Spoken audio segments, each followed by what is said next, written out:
بسم الله الرحمن الرحيم الحمد لله والصلاة والسلام على رسول الله وعلى آله وصحبه أجمعين وبعد السلام عليكم ورحمة الله وبركاته ውድ እህቶችና ወንድሞች በዚህ በተከታታይ ደርሳችን እያየን ያለነው በቀላል ስራ ብዙ ምንዳ ማግኘት የምንችል መሆናችንን እነዚህ ብዙ ምንዳ ሊያስገኙ የሚችሉ ስራዎች በጣም ቀላል እንደሆኑ እያየን ነበር።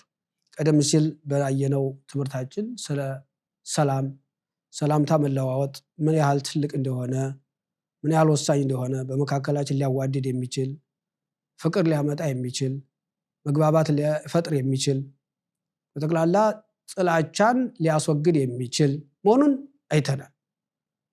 ይሄ يسلم على الصغير والكبير ويسلم الراكب على الماشي والماشي على الراكب እንግዲህ ሰላም ለሁሉም የማህበረሰብ ክፍል ሰላምታ ማለት አለብን። ለትንሹም ለትልቁም ለመንገደኛውም ለሁሉም ሰላምታ ለሁሉም ነው ማድረስ ያለብን። አላመና عرفت ومن لم تعرف ለምታውቀው ለማታውቀው ለህፃናት حتى ሳይቀር ሰላምታ ማለት ረሱላህ ሰለላሁ ዐለይሂ ወሰለም ካነ ይሰልሙ على الصبيان ብዙ ጊዜ ይሄ እንተባህ እንደሆንበትም ህፃኖችን እናልፋቸዋለን። ትልቅ ሰው ሲሆን ሰላም አለይኩም እንላለን፣ ህፃኖችን ሰላም አለይኩም አንላቸው። ይሄ ስተት ነው አሉ ረሱላህ ሰለላሁ ዐለይሂ ወሰለም። ለህፃኖችም ሰላም ይሉ ነበር፣ ሰላም አለይኩም ይሏቸው ነበር። እነሱ አለይኩም ሰላም ይላሉ፣ ይለማመዳሉ። የነሱ ዱዓ ደግሞ አቅረብ ኢለ ልጃባ ነው፣ ዱዓ ነው ብለን ሰላም አለይኩም መባባል ዱዓ ነው። ህፃኖች ወንጀል የለባቸውም። ለአንተ የሚሰጡህ ሰላምታ ወይም ወአለይኩም ሰላም ሲሉህ የነሱ ዱዓ በቀጥታ ለአንተ እንግዲህ አላህ ዘንድ ተሰሚ ያለው ነው የሚሆነው። ስለዚህ ልጆች ናቸው ብለን መናቅ የለብንም። ምክንያቱም ሁለት ጥቅሞች እናገኛለን እነሱን ሰላም በማለታችን። አንደኛ እነሱም ይህን ሰላም እንዲለማመዱት ያደርጋል። ሁለተኛ እነሱ ከወንጀል የጸዱ ስለሆኑ አለይኩም ሰላም ሲሉን ዱዓቸው ለኛ በአላህ ዘንድ ተቀባይነት ይኖረውና ሰላምን እናገኛለን። ስለዚህ ልጆች ናቸው ብለን ልንንቃቸው አይገባም። وكذلك الراكب على الماشي ራኪብ በመጓጓዣ ላይ የሚሄድ ሰው በእግራቸው የሚሄዱትን ሰዎች ሰላም አለይኩም ማለት ሰላም ስትለው እኮ ሰው እንኳን ይሄ ሰላም የሚለው ቃል አይደለም መንገድ ላይ ስትሄድ የምታገኛቸውን ሰዎች ሰላም ስትላቸው በአካባቢው በአገረኛው እንኳን ቢሆን እነዛ ሰዎች ምን ያህል ይደሰታሉ። ሰላም ስትል ሰላም ነህ አንተ አበቃ። ሰላም ሳትል ካለፍክ ግን የሆነ ነገር ምንድነው ይሄ ሰው ምን አለ በስተጀርባው ምን ሊኖር ይችላል የሚል ጥያቄ ይፈጥርባቸዋል። ግን ሰላም ስትላቸው ሰላም አበቃ ፈካ ይላሉ፣ ልባቸው ዘና ይላሉ። ካንተ በኩል የሆነ ችግር ሊደርስባቸው እንደማይችል ያረጋግጣሉ ማለት ነው፣ ይተማመናሉ። ሰላም ሳትላቸው ካለፍክ ግን የሆነ ነገር ይፈጥርባቸዋል፣ ጥያቄ ይፈጥርባቸዋል። ምንድነው ይሄ ሰው ምን በስተጀርባው አለ የሚል ነገር ይፈጥርባቸዋል። ስለዚህ አንተ መንገድ ይሄርክ ካለ የተቀመጡ ሰዎችን ዝም ብለህ አትለፋቸው፣ ሰላም በላቸው፣ ሰላም አለይኩም በላቸው። ይሄ ሰላም ይፈጥርላቸዋል፣ ውስጣዊ ሰላም ይፈጥራል ማለት ነው። ኢስላም ሱብሃንአላህ በጣም የሚገርም ነው። ማ ሐሰደትኩም اليهود ما حسدتكم على السلام والتأمين እንዳሉት እንግዲህ ይሁዶች ለዚህ ነው በሰላምታና በተእሚን የተመቀኟቸውን ይያል በሌላ ነገር አልተመቀኟቸውም ብለው ረሱላህ ሰለላሁ ዐለይሂ ወሰለም የተናገሩት ማለት ነው። ይሄ ሰላም واذا دخلنا بيوتنا ወደ ቤቶቻችን ስንገባም እንደዚሁ ሰላም ማለት እንዳለብን ረሱላህ ሰለላሁ ዐለይሂ ወሰለም አስተምረዋል። አንዳንድ ሰው ውጪ ይሆን ሰላምታ ይለዋወጣል፣ ወደ ቤት ሲገባ ሰላም አይልም፣ ዝም ብሎ ነው የሚገባው። በመርሳት ይሆናል አንዳንድ ጊዜ ወይም ባለማወቅ ሊሆን ይችላል። አውላ ማን ሰልሙ አለይሂም እንደውም ከሁሉም የበለጠ ሰላም ልትላቸው የሚገባ እኮ ቤተሰቦች ናቸው። ወደ ቤት ስትገባ ሰላም አለይኩም ብለህ መግባትም እንዳለብህ ረሱላህ ዐለይሂ ወሰለም አስተምረዋል። اذا دخلت على اهلك فسلم عليهم ወደ ቤተሰብ ስትገባ ሰላም ታቅርብላቸው አሉ ረሱላህ ሰለላሁ ዐለይሂ ወሰለም። ሰላም አለይኩም በላቸው። يكن بركة عليك وعلى اهل بيتك ሰላም አለይኩም ወራህመቱላሂ ወበረካቱ ስትላቸው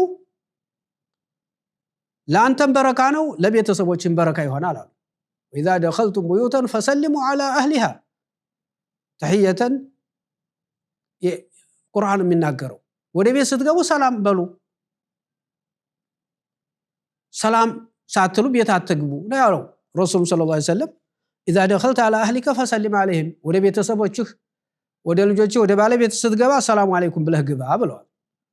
ይሄን መተው የለብንም መርሳትም የለብንም። ብዙ ጊዜ ይረሳል ወይም ደግሞ ባለማወቅ ሰላም ሳንል እንገባ እንችላለን። መሆን የለበት። በገባ ቁጥር ሰላም አለይኩም ያልክ ግባ፣ ቢስሚላህ ያልክ ግባ።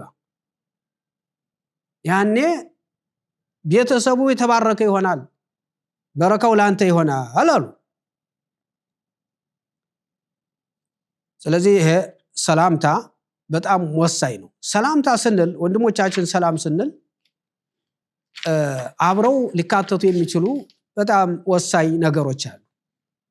አንዴ መጀመሪያው ሰላም ማለት ነው። ያው ሰላም ስንገናኝ ዝም ብለን እንደ ከብት መገናኘት የለብንም። ወይም ደግሞ ባህላዊና አካባቢያዊ ሰላም ተለዋውጠን ብቻ ዝም ማለት የለብንም። ደህና አደርክ ብለን ዝም ማለት የለብንም። ሰላም አለይኩም የሚለውን መባባል አለብን። አንዳንዱ የሚገርመው ግን አሰላሙ አለይኩም ወራህመቱላህ እያልከው ደህና አደርክ ብሎ መልስ ይሰጣል። በሱ ዘንድ ሰላም አለይኩም ማለት ደህና አደራችሁ ማለት ነው። አልተረዳውም። ሰላም አለይኩም ማለትና ደህና አደራችሁ ማለት የትና የተገዳይቱ? ደህና አደራችሁ ማለት እኮ ጥያቄ ነው። ደህና አደራችሁ፣ እንዴት አደራችሁ? አንዳንዱ ደግሞ እንዴት አደራችሁ ይላል። እንዴት አደራችሁ ማለት ለምን አደርክ ለማለትም ተረጎም ይችላል። ደህና አደራችሁም ጥያቄ ነው። ግን አሰላሙ አለይኩም እንደዛ አይደለም። ሰላም አለይኩም እያልከው ደህና አደርክ ይልሃል ማለት ነው። ይሄ ሰው አላወቀም። አሰላሙ አለይኩም የሚለውን ጥቅም አላወቀም፣ ትርጉሙ አልተረዳውም ማለት ነው። ሰላም ላንተ ይሁን፣ የአላህ ዘነት ላንተ ይሁን፣ በረካ ሁን እያለ እየመረቀህ አንተ ደህና አደርክ ብለህ መልስ የምትሰጠው ከሆነ አንተ አልተረዳህም።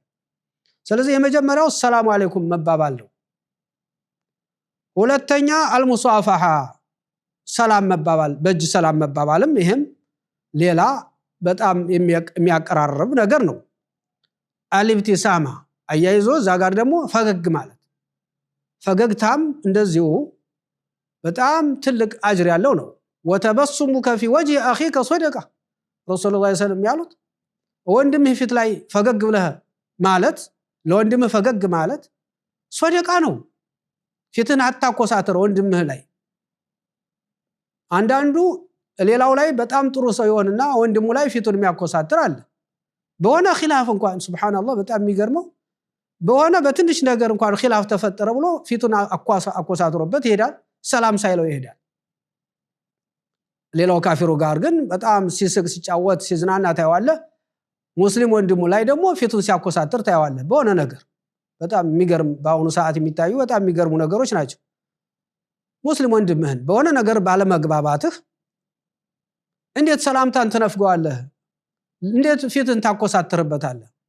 ወላ ቱሰዒር ኸደክ አደል አላህ ያለው ፊትህን አታኮሳትር ነው الناس እና ተበሱሙከ ፊ ወጅሂ አኺከ ሰደቃ ወለው አን ተልቃ አኻከ ቢወጅህን ጠሊቅ አሉ ረሱላህ ሰለላሁ ዐለይሂ ወሰለም። እንደ ወንድምህን በፈገግታ ፊት እንኳን ማግኘት ወይም መቀበል ትልቅ ሰደቃ ነው አሉ ረሱላህ። ሰደቃ ነው ይሄማ ያልቅ። ይሄ በአሁኑ ሰዓት እኮ በጣም የሚገርመው ኢስላም እንግዲህ ቀድሞ ያስተማረው ነው። በተለያዩ የሥራ መስክ ያሉ ሰራተኞችና የሥራ ባለቤቶች በፈገግታ ሰውን ይቀበሉታል። ለሚያውቁትም ፈገግ መሳቅ ነው ዝም ብሎ። በምግብ ቤት በተለያየ አስተናጋጆች እንግዲህ በፈገግታ ነው ሰውን የሚቀበሉት። ለምንድን ነው? ደንበኛ ለመሳብ ሲሉ ይኸው ደንበኛ ለመሳብ ሲሉ ፈገግ ይላሉ። ምንም ቢከፋቸው ምንም ይለው እዛ ፊት ማኮሳተር የለም። ፊቱን ካኮሳተረ ደንበኛ ላይ ፊቱን የሚያኮሳተር ከሆነ ነገ የለም፣ ይሄ ሰው ይሰረዛል፣ ከስራ ይባረራል። ለምን? ደንበኛ ታስቀራለህ፣ ደንበኛ ታባረራለህ ስለሚባል ማለት ነው። ስለዚህ እየከፋው ቢሆን ፈገግ ይላል። እንደዛ ነው አሉ። በጣም ይሄ በትልቅ አካባቢ ላይ ያሉ ሰዎች በፈገግታ ነው ሰውን የሚቀበሉት። በስተንግዶ ሲያቀርቡ ሲታዘዙ በሁሉ ነገር ፈገግታ መሳቅ ነው። ያ ምንድነው? ደንበኛን ለማፍራት ነው። እቺን ዱንያን ለማግኘት ማለት አንተ ጀነት ለማግኘት የአላህን ሰላም ለማግኘት ወንድምህ ለምን ሰላም አትለውም? ለምን ፈገግ አትልለት? ለምን ፊትን ታኮሳትራለህ? ወለው አንተልቃ ወጅሃከ አኻከ ቢወጅህን ጠሊቅን ፊት በፈገግታ ወንድምህን መቀበል እኮ አጅር ነው፣ ሶደቃ ነው ብለው ረሱላህ ሰለላሁ ዐለይሂ ወሰለም ተናግረዋል። ይሄን መርሳት የለብንም። ሰላምታ ስንለዋወጥ ከሰላምታው የበለጠ ወይም ያልተናነሰ አንዱ ፈገግታ ነው። አሰላሙ አለይኩም ብለው ፊትን አኮሳተር የምትሄድ ከሆነ ሰውየው አሁንም የሆነ ነገር ይሰማዋል። ሰላምታም ፈገግታውም አብሮ ሲሆን ግን በጣም ያምራል፣ አጅሩ የበለጠ ይሆናል። ሌላው አልከሊመቱ ጠይባ ነው። አልከሊመቱ ጠይባ ጥሩ መናገር፣ ለዚህ ለወንድምህ ጥሩ ንግግር፣ እንዴት ናችሁ ደህና ናችሁ ቤተሰብ ምናምን ብለህ ብትጠይቀው ደግሞ የበለጠ መጠያየቅ፣ ጥሩ ንግግር ማቅረብ፣ ይሄም አንዱ ሌላው የሚያዋድደን ነው። ስለዚህ እነዚህ አርባዓቱ አውሳፍ አራት ነገሮች እነዚህን የተሟላ ሰላም ይሆን ዘንድ እነዚህን አራት ነገሮች ብናሟላ የበለጠ ይሆናል። ሰላምታ መለዋወጥ፣ መዘያየር፣ ፈገግ ማለትና ጥሩ ቃል መለዋወጥ፣ الكلمة الطيبة صدقة፣ ጥሩ ንግግር መናገርም ይሄም ሶደቃ ነው። ስለዚህ ሰላምታ በጣም ብዙ ፋይዳ ያለው ቀላል ስራ ነው፣ ቀላል ተግባር የማያልቀውና አልበኺሉ ማን በኺለ ቢሰላም፣ ሰላም ለማለት የሚሳሳ ስስታም ማለት ይሄ ነው አሉ። ገንዘብ ስጥ አልተባለ፣ ሰዎች እንዲወድህ ገንዘብ ስጥ፣ ያ እንዲወድህ ስጥ አልተባለ፣ ያልቃላ ማ እንደኩም ينفد وما عند الله باق። ነገር ግን በማያልቀው ሰላምታ በመለዋወጥ ሰዎችን ቀልብ ማግኘት ትችላለህ፣ ሰዎች ቀልብ ውስጥ መግባት ትችላለህ፣ መዋደድ ሰዎች ጋር ትችላለህ ማለት ነው። ስለዚህ ይሄን የረሱላህ ሰለላሁ ዐለይሂ ወሰለም ያስተማሩን ትልቅ ሱና ነው። ኢስላም በጣም ሰላም ነውና ሰላም መሆኑን ራሱ የምንገልጽበት ስለሆነ ሰላምታን እንለዋወጥ ለማለት ነው። ኢንሻአላህ ቀጣዩን በቀጣይ የምናየው ይሆናል። ወቢላሂ ተውፊቅ። ሰላም አለይኩም ወራህመቱላሂ ወበረካቱሁ።